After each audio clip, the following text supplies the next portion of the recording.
आप सभी को गंगा दशहरा की इस पावन पर्व की ढेर सारी शुभकामना।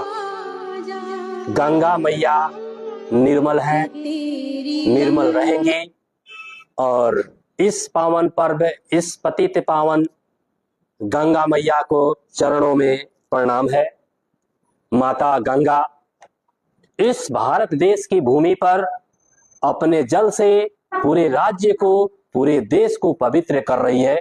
और गंगा माँ का अगर बात की जाए तो गंगा ऐसा जल है जिसमें सभी लोग समाहित हो जाते हैं और उसको साफ कर देती है, इसलिए गंगा निर्मल है।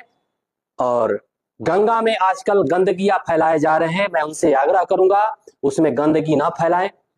माता गंगा का पूजन करें और उनका जल पीने से शरीर शुद्ध हो जाता है। माँ गंगा की उद्गम बड़े ही बढ़िया जगह से इनका उद्गम हुआ, जहां इनको गंगोत्री के नाम से जाना जाता है। में गंगा किसी में समाहित नहीं होती है, गंगा जल का सम्मान करें। गंगा दशहरा की पावन पर्व की ढेर सारी शुभकामना। और गंगा मैया तो है पियरी चढ़ाई वो बहुत गाना है। गंगा का प्रधान शाखा है ना भागीरथी है, जो गढ़वाल में हिमालय के गौमुख नामक स्थान से गंगोत्री हिमनद ग्लेशियर से निकलती है। ऊंचाई 3140 मीटर है गंगा जी जहां से निकलती हैं। और इस गंगा जी का समर्पित एक मंत्री है जिसको गंगोत्री तीर्थ भी कहा जाता है।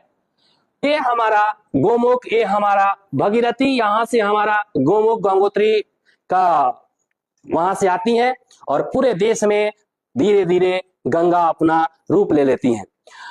अलकनंदा, धौली, विष्णु गंगा, मंदाकिनी, धौली गंगा का अलकनंदा से विष्णु प्रयाग में संगम होता है और यह 1372 मीटर की ऊंचाई पर स्थित है।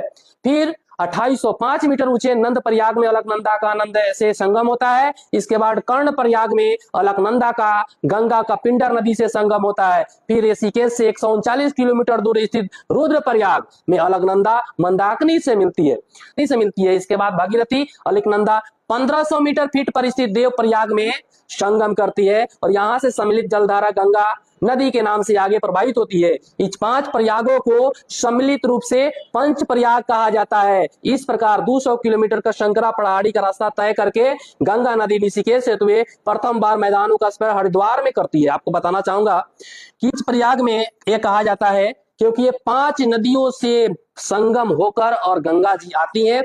200 किलोमीटर का शंकरा पहाड़ी रास्ता तय करके